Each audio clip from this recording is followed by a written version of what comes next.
شريك لك لبيك إن الحمد والنعمة لك والملك لا شريك لك لبيك اللهم لبيك لبيك لا شريك لك لبيك إن الحمد والنعمة لك والملك لا شريك لك. Allah states in His book, and mention, meaning, O Muhammad, when we designated for Abraham the site of the house, saying, do not associate anything with me, and purify my house for those who perform Tawaf, and those who stand in prayer, and those who bow and prostrate, and proclaim to the people the Hajj, meaning pilgrimage. They will come to you on foot and on every lean camel. They will come from every distant pass. Mecca is the sacred land where the ancient house of Allah exists, and to which the Muslims' hearts from all the corners of the globe are attached. It is to this sacred mosque wherein all hearts and all bodies face in humility, praying to Allah 5 times a day.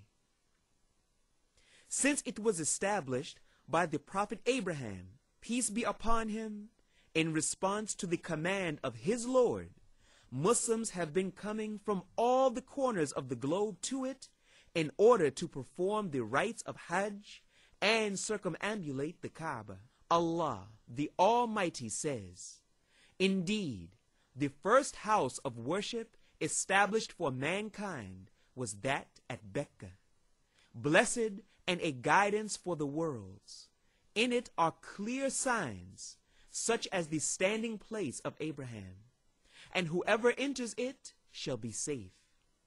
And due to Allah from the people is a pilgrimage to the house, for whoever is able to find thereto a way. But whoever disbelieves, then indeed Allah is free from need of the worlds.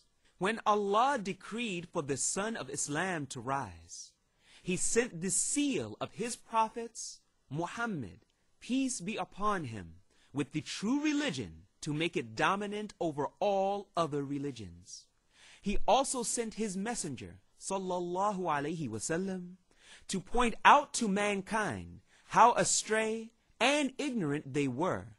The Prophet, peace be upon him, is reported to have stated, Islam has been built on 5 pillars, testifying that there is no God worthy of worship except Allah, and Muhammad is His messenger, establishing prayer, giving zakat, fasting during the month of Ramadan, and performing Hajj to the sacred mosque of Allah for him who has the capability and means to perform it. So Hajj is one of the pillars of Islam. If one has the physical and financial ability to perform Hajj, his Islam will not be complete until he performs it. Hajj is the 5th pillar of Islam. It is obligatory upon every adult, sane, and free Muslim who is healthy and financially able to perform Hajj at least once during his lifetime. Every year, millions of pilgrims perform Hajj and Umrah. Out of the realization of the government, of the custodian of the 2 holy mosques, of the importance of this great rite, and the necessity of offering the best service to the pilgrims who come to perform it, the Kingdom of Saudi Arabia dedicates all its financial and human resources for the service of Allah's guests, meaning the pilgrims. Doing so, the Saudi authorities seek to ensure the tranquility and peace of the pilgrims since their arrival to the sacred territories until their departure to their homelands.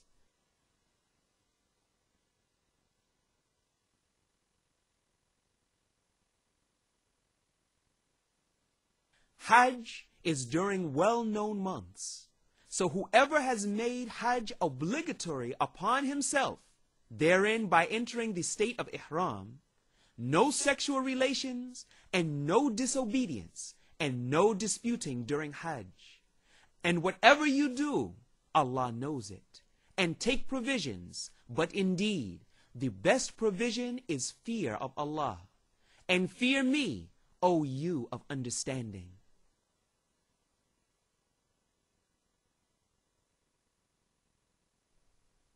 There are 3 types of Hajj. Each type has its own way and obligations that are essential for the validity of Hajj. The types of Hajj are al-Ifrad, meaning performing Hajj alone in its due time, al-Qiran, meaning combining Hajj and Umrah with one state of Ihram during the months of Hajj, and at-Tamattu', meaning performing Umrah during the months of Hajj, then ending the state of Ihram and staying until the time of Hajj to perform it. The best of those types for the one who has not brought hadi, meaning sacrificial animals, with him is Tamattu', which the Prophet, peace and blessings be upon him, recommended to his companions. Tamattu' is to perform Umrah during the months of Hajj. Then the Muhrim ends the state of Ihram after making Tawaf, Sa'i, and having one's haircut. On the 8th day of Dhul Hijjah, a pilgrim starts the rites of Hajj from the site in which he stays. After that, he must offer hadi. In case he is not able to offer hadi, he should fast 3 days during Hajj and 7 days when he comes back to his homeland. Qiran is to intend to perform both Hajj and Umrah consecutively and in the same season. A pilgrim declares his intention saying, O Allah, here are Umrah and Hajj. When he enters Mecca, he has to make the arrival Tawaf. After that, he makes Sa'i for both Hajj and Umrah. He must stay in the state of Ihram on the 8th day.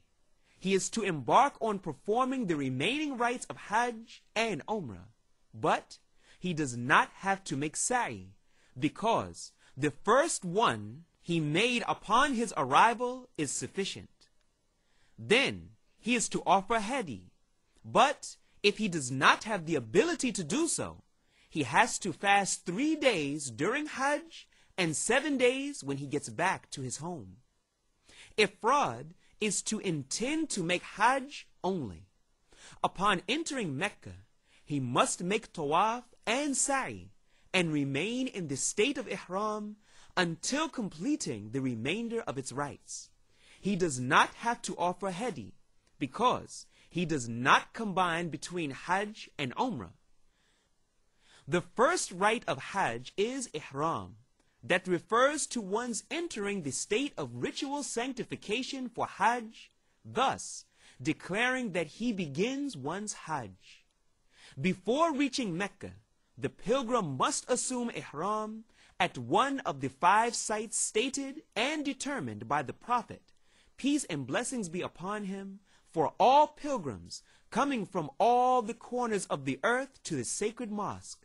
Below are these 5 sites. 1. Dhul Hulayfa. This is a place where Medina residents, or those traveling through Medina to Mecca, must enter Ihram at. It is called in the present time Abyar Ali. 2. Al-Juhfa. This is the place where residents of the Levant, meaning the Syria-Palestine region, Egypt, and North Africa, enter Ihram at. Pilgrims from such places assume Ihram at Rabigh these days. 3. Qarn al-Manazil. This is a site for residents of Najd to enter Ihram at. This site is called now as Sayl al-Kabir. 4. Yalamlam. This is a place where residents of Yemen enter Ihram at. Pilgrims from such places will assume Ihram at As-Sa'adiyya. And finally, number 5, Dhatu Irq. This is the place where residents of Iraq, or present-day Iraq, enter Ihram at. People of Mecca will assume Ihram from this site when intending to perform Hajj only, and from at-Tan'im, or whatever place outside the precincts of the sacred mosque when intending to perform Umrah, meaning the lesser Hajj.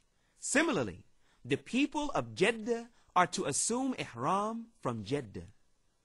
Whoever passes through any of these sites while intending to perform Hajj or Umrah is to assume Ihram.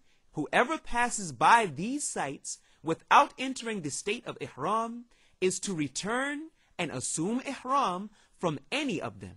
Otherwise, he is to slaughter a goat as a sacrificial animal in Mecca and distribute its meat between the poor therein.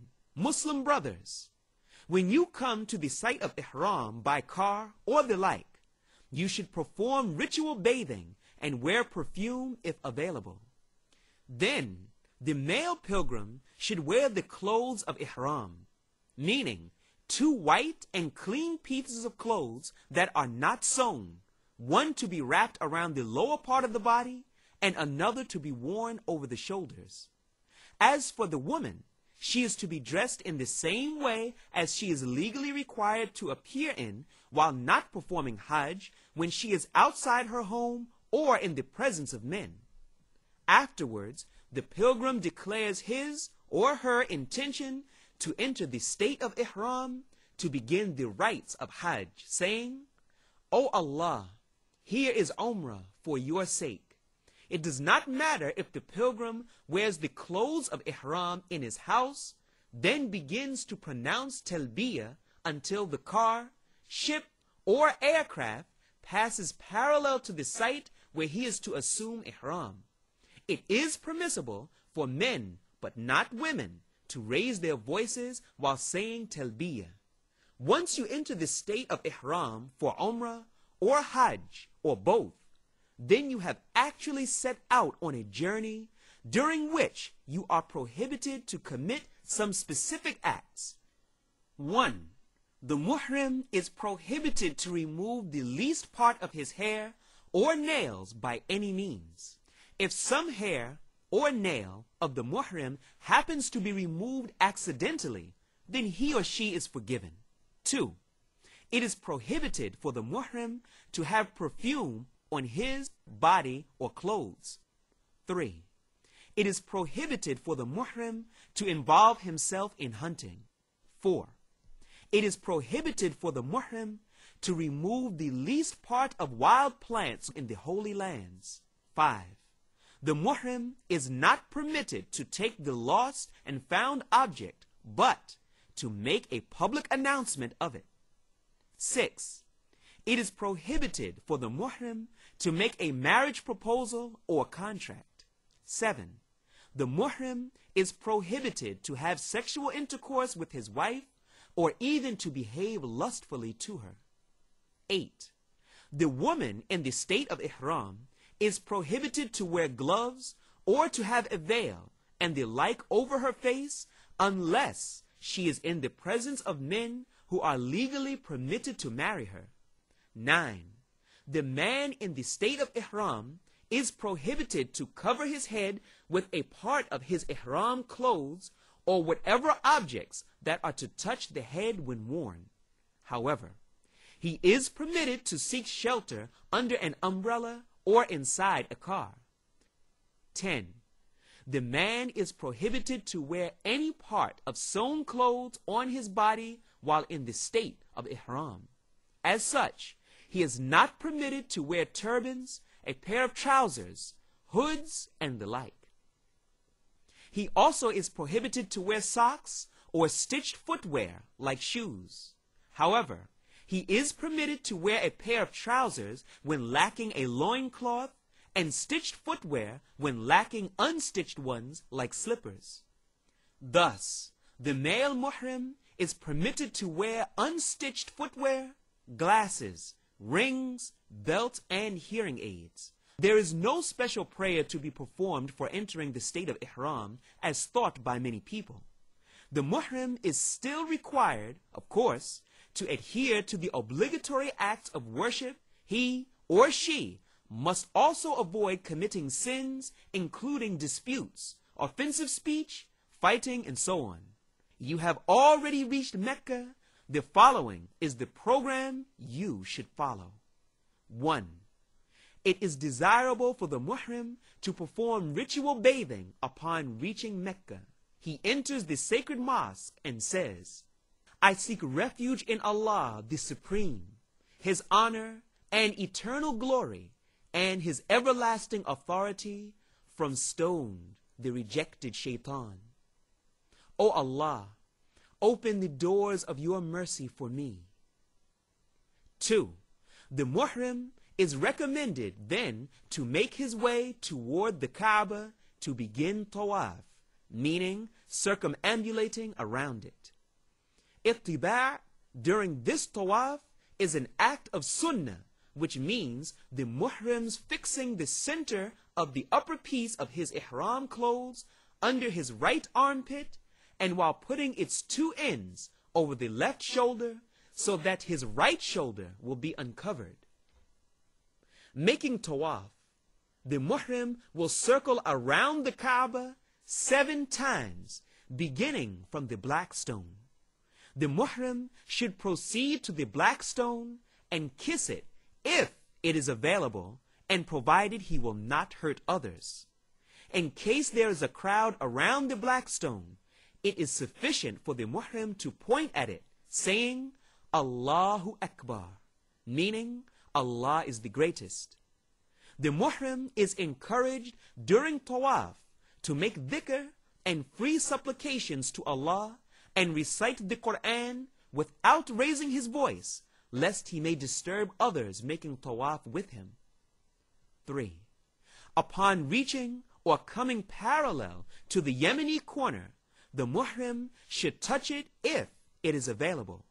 It is prohibited to kiss the Yemeni corner or wipe oneself on it. If it is unavailable to touch the Yemeni corner, then what the muhrim should do is to continue making his Tawaf without pointing at it or saying takbir, meaning saying Allahu Akbar. It is an act of sunnah for the muhrim to say when coming between the Yemeni corner and the black stone, Our Lord, give us in this world that which is good, and in the hereafter that which is good, and protect us from the punishment of the fire. 4. During the first 3 rounds of Tawaf, it is an act of sunnah for the person making it to walk with a hurried pace, taking short steps. This manner of walk is termed as ramal, and applied only to the arrival Tawaf, which is made once the muhrim reaches Mecca. Many muhrims make the mistake when making Tawaf. Below are these mistakes. 1.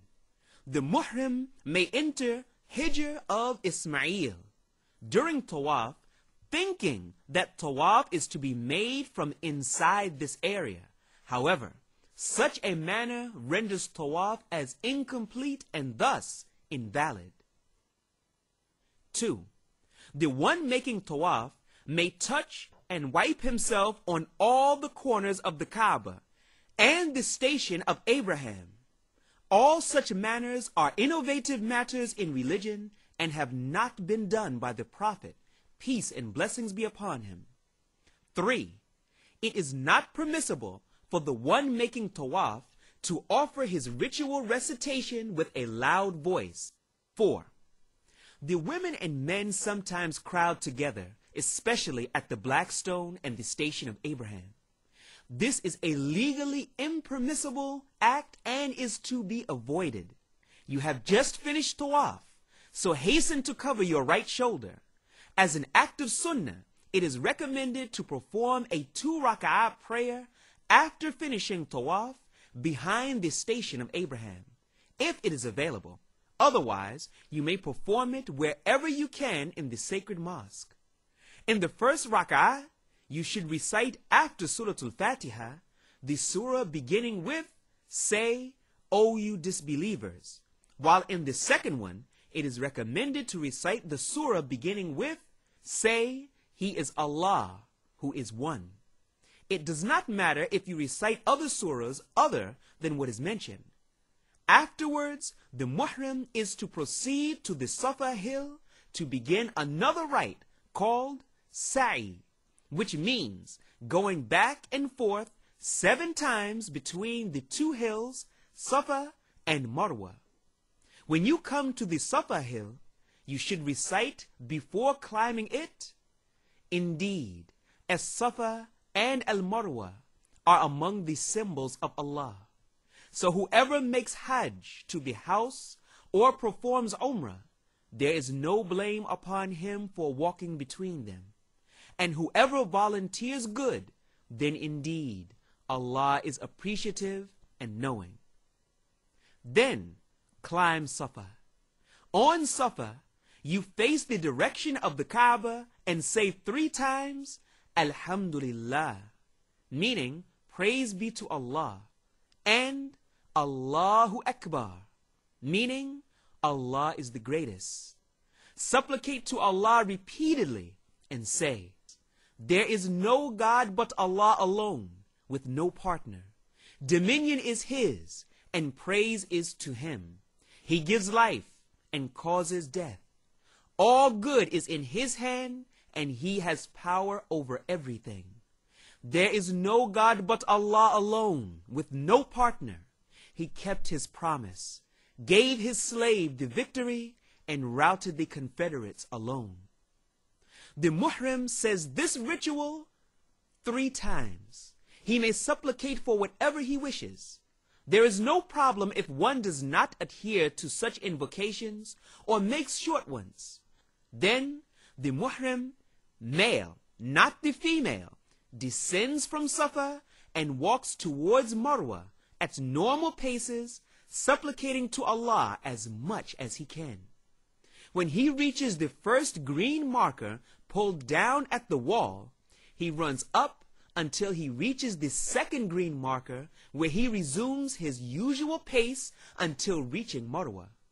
My Muslim brother, when you come to Marwa, climb it, then face the direction of the Kaaba, and say what you have said before upon Safa, supplicating for whatever you wish. Afterwards, descend and walk until you reach the first green marker, which was the second when descending from Safa. You run up from this green marker until you reach the other one. Now, resume your usual pace until you reach Safa. This way, you have made sa'i twice, and you need now to complete your sa'i up to 7 times with the same manner. For more clarification, going forth from Safa is a time, and going back from Marwa is another one. In case you feel tired or sick during sa'i, may Allah protect you, you may complete it on a wheelchair. 5. The woman in a state of menstruation or postnatal bleeding is permitted to make sa'i, but not tawaf, as the place of sa'i is not a part of the sacred mosque. 6. The woman is not permitted also to run up between the 2 green markers during sa'i. Finishing sa'i, the male muhrim, if he is mutamattu', meaning performing tamattu' hajj, is to have his hair equally cut. As far as the woman is concerned, she should take from her hair an amount equal to a fingertip. This way, the mutamattu' will have completed his umrah. Shaykh ibn Uthaymeen, may Allah have mercy on him, says, the person performing hajj or umrah should say the talbiyah repeatedly. In umrah, the time of the talbiyah begins when the muhrim enters the state of ihram until he begins tawaf.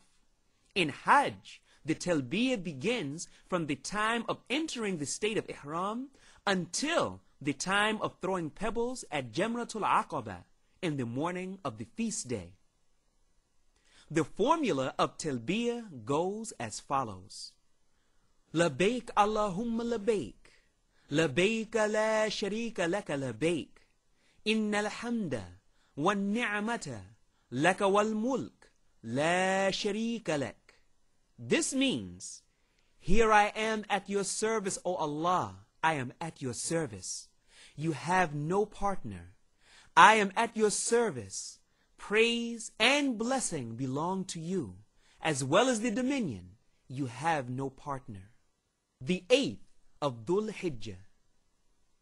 On the 8th day of Dhul Hijjah, the pilgrims proceed to Mina while they are in the state of Ihram, whether they are performing Ifrad, Qiran, or Tamattu'. This is in conformity with the Sunnah of the Prophet sallallahu alaihi wasallam. It is recommendable to proceed to Mina before the noon prayer, and there the pilgrims are to pray Dhuhr, Asr, Maghrib, Isha, and Fajr, while shortening the 4 rak'ah prayers, but without combining each 2 prayers. It is also an act of the Sunnah that the pilgrim spends the night at Mina during the 8th day of Dhul Hijjah. The day of Arafah. On the day of Arafah, the pilgrims proceed in multitudes to Arafah Mount on that memorable day which Allah's Messenger, peace and blessings upon him, described as the best of all days. The pilgrims are to stand on Mount Arafah from sunrise until sunset on that great day. It is an act of the Sunnah that the pilgrim go to Namira, if it is available for him to do that. On that great day, adhere, O you dear pilgrim, to the Talbiyah, remembrance of Allah, asking him for forgiveness, and saying Takbir and Tahleel. You should also turn to Allah in submission and humility. Then, when the noontime comes, the Imam is to give a sermon in which he is to remind the people of their Lord and their duties towards him. Then the Imam is to lead the pilgrims in the Dhuhr and Asr prayers, combining both prayers and performing them in the shortening form, as the Prophet, peace and blessings upon him, did. He is not to perform any other prayer before them, between them, or after them. Avoid, O you dear pilgrims, falling into any mistakes that cause you to miss any of your reward during that great day and the memorable standing on Arafah. One of the mistakes committed by some pilgrims is descending outside the precincts of Arafah and staying in their positions outside until sunset. The pilgrim should not have sexual relations with his wife, nor commit sin, nor dispute unjustly. Allah the Almighty says in the Quran, "There is no sin on you if you seek the bounty of your Lord. Then when you leave Arafah, remember Allah at al-Mash'ar al-Haram, and remember him as he has guided you. And verily, you were before of those who were astray. Then depart from the place whence all the people depart, and ask Allah for his forgiveness. Truly, Allah is oft forgiving, most merciful." At the time of sunset, during the 9th day of Dhul Hijjah, the pilgrims are to move to al-Mash'ar al-Haram at Muzdalifah, and as soon as they reach there, they are to pray the Maghrib and Isha prayers in combination and in the shortened form. They are to spend the night there, making talbiyah, dhikr, and rendering thanks to Allah for his bounties and benevolence, as he decreed for them to stand on Arafah Mount. When the pilgrims reach al-Muzdalifah, some of them commit some mistakes that should be demonstrated. They are as follows. 1. Some pilgrims pick the pebbles before performing the prayers of Maghrib and Isha combined and shortened. Performing prayer should take priority. 2. Some pilgrims think that the pebbles should be picked from al-Muzdalifah, which is a common mistake that should be avoided. It is permissible for women, the weak, and the children to leave for Mina at the end of the night. After the pilgrim performs the Fajr prayer, it is recommended for him to stand at al-Mash'ar al-Haram, or he can stand anywhere at Muzdalifah. It is recommendable for the pilgrim to face the Qibla and continue remembering Allah, making takbir and supplicating to Allah with whatever invocations and supplications that come to his mind. Then the pilgrim is to pick the pebbles for stoning the jamras, meaning the stoning sites. There are 7 pebbles that are bigger in size than chickpeas in order to throw pebbles at the first stoning site of Jamratul Aqaba. The remaining pebbles for other jamras are to be picked from Mina. When the pilgrim reaches Mina, he is to head for Jamratul Aqaba, which is the closest stoning site to Mecca.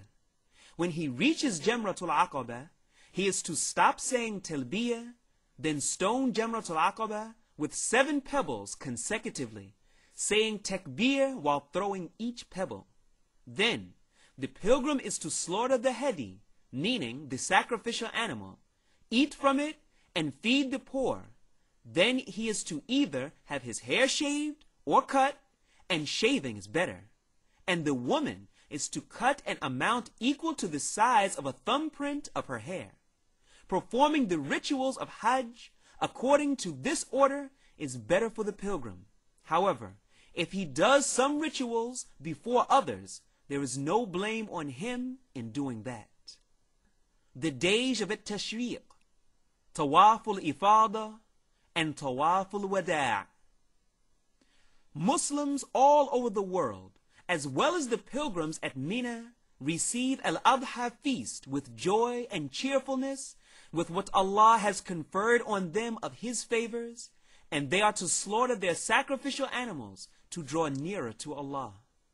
It is noteworthy in this context that the pilgrim will find helpful the project established by the Kingdom of Saudi Arabia for making use of the meats of the sacrificed animals slaughtered as hadi or udhiyah. It is noticeable that when the pilgrims throw the pebbles, some of them fall in mistakes. One of the mistakes is that some pilgrims think they stone devils, so they become enraged and start insulting those devils while throwing the pebbles at the stoning sites. It is well known that stoning has been only ordained for stating the remembrance of Allah. Another mistake is stoning the sites with the big pebbles or pieces of wood, for this is an exaggeration in religion forbidden by the Prophet sallallahu alaihi wasallam. Among the mistakes committed by some pilgrims is crowding together and vying with one another at the places of the stoning sites so as to throw pebbles at them. And this is of course a big mistake. It is obligatory for the pilgrim to be gentle to his fellow Muslims, and he should be eager to throw his pebbles inside the circle surrounding the post without regard as to whether it hits the post or not. A common mistake is throwing all the pebbles at once. What is permissible in this regard is throwing them one after another and saying takbir while throwing each pebble. After the pilgrim stones the first post of Al-Aqaba and has his hair shaved or cut, then he has reached the first tahallul, meaning the first release, and then he is permitted to wear his clothes, and all the lawful matters prohibited for him because of ihram are permitted except for intimate relations with his wife. Then the pilgrim is to go to Mecca to perform Tawaf al-Ifadah, the going forth circumambulation, which is one of the pillars of Hajj, without which the Hajj is void. Then the pilgrim is to perform sa'i, and if he is performing tamattu', or if he has not performed it together with Tawaf al-Qudum, meaning arrival circumambulation, in case he is performing ifrad or qiran. It is worth mentioning in this regard that the pilgrim is permitted to postpone Tawaf al-Ifadah until after completing the days of Mina and returning to Mecca after finishing the stoning of Jamras. after the pilgrim finishes Tawaf al-Ifadah on the day of Nahr, meaning the day of slaughtering, or the 10th of Dhul Hijjah, then the pilgrim performs Tawaf al-Ifadah on the day of Nahr. All the prohibited matters because of Ihram are now permissible for him, including intimate relations. Pilgrim is to return to Mina to spend the night there during the days of Tashriq. The days of Tashriq are the 11th, the 12th, and the 13th days of Dhul Hijjah. Or he can only spend 2 nights if he has intended to hasten to leave in compliance with Allah's statement, and remember Allah during the appointed days. But whosoever hastens to leave in 2 days, there is no sin on him, and whosoever stays on, there is no sin on him. And if his aim is to do good and obey Allah, and know that you will surely be gathered unto him. It is obligatory for the pilgrim to stone the 3 Jamras in the afternoon during the days he spends at Mina, and he is to say takbir while throwing each pebble. It is an act of the Sunnah to stand after stoning the smallest and medium Jamras, meaning the stoning sites, facing the Qibla and spreading out his hands. Then he is to supplicate Allah, asking him for whatever he wants. However, while stoning Jamratul Aqaba, the pilgrim should not stand to supplicate Allah after it. Whoever wants to hasten to leave in 2 days, he should stone the 3 Jamras on the 12th day at the afternoon. Then the pilgrim is to leave Mina before the sunset. But if he remains at Mina after the sun sets, he should spend the night on the 13th day of Dhul Hijjah, unless he has intended to hasten.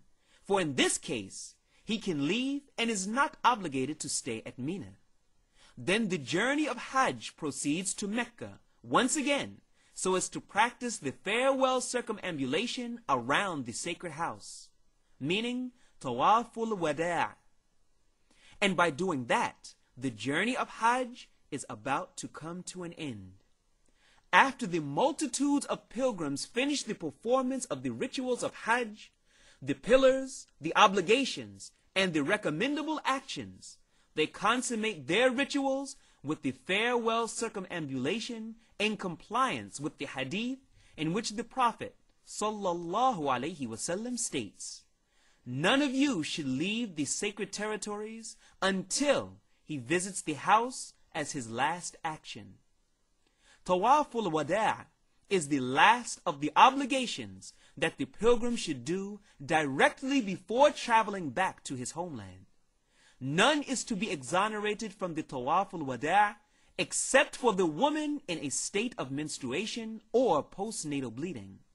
Shaykh Ibn Uthaymeen, may Allah have mercy on him, said, when the pilgrim who has finished performing Hajj or Umrah returns to his country, he should recall the rituals of Hajj that he has practiced every time his soul calls him to commit an act of disobedience.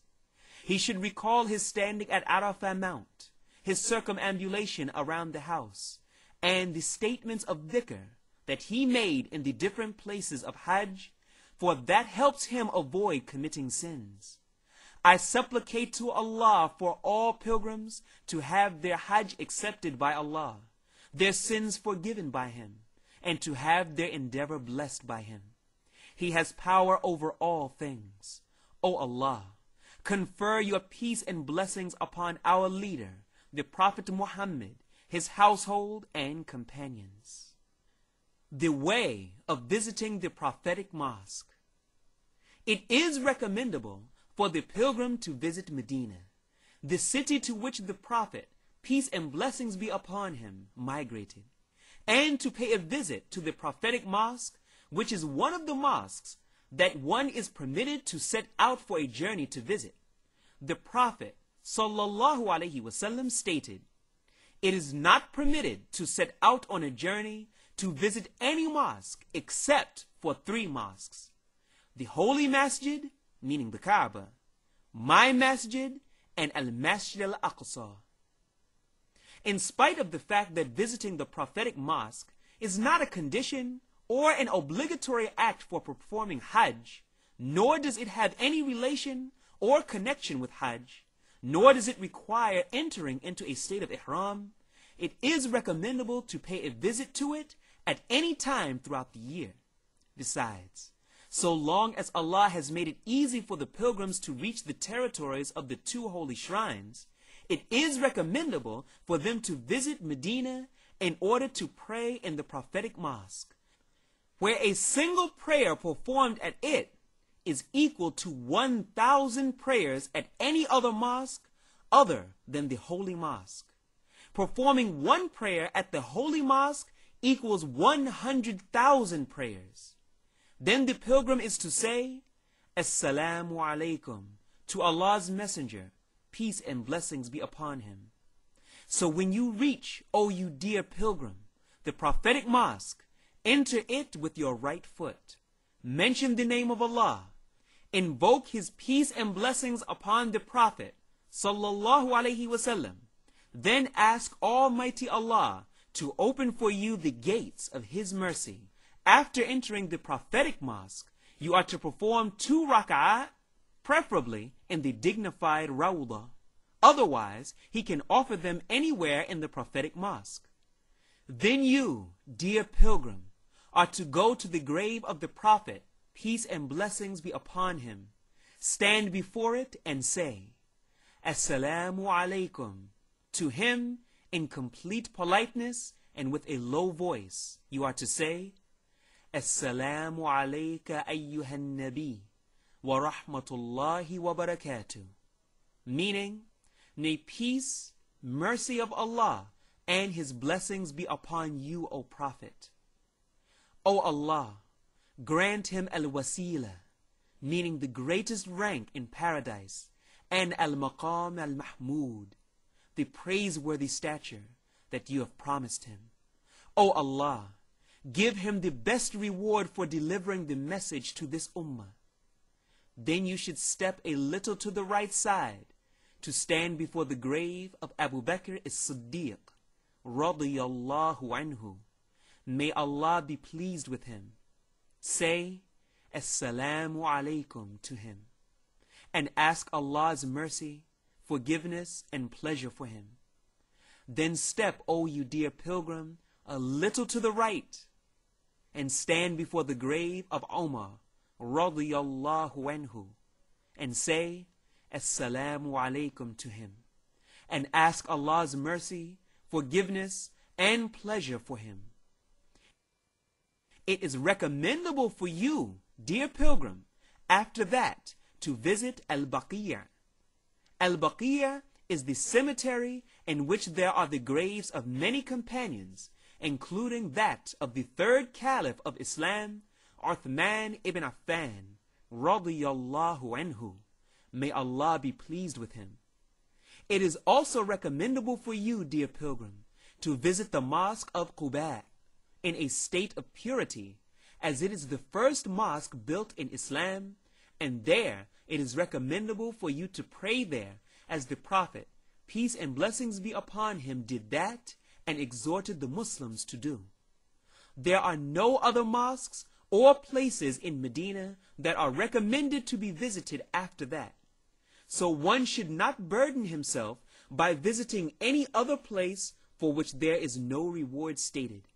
Shaykh ibn Uthaymeen, may Allah have mercy upon him, said, when the pilgrim who has performed Hajj or Umrah returns to his country, he should recall the rituals of Hajj that he has practiced every time his soul calls him to commit an act of disobedience.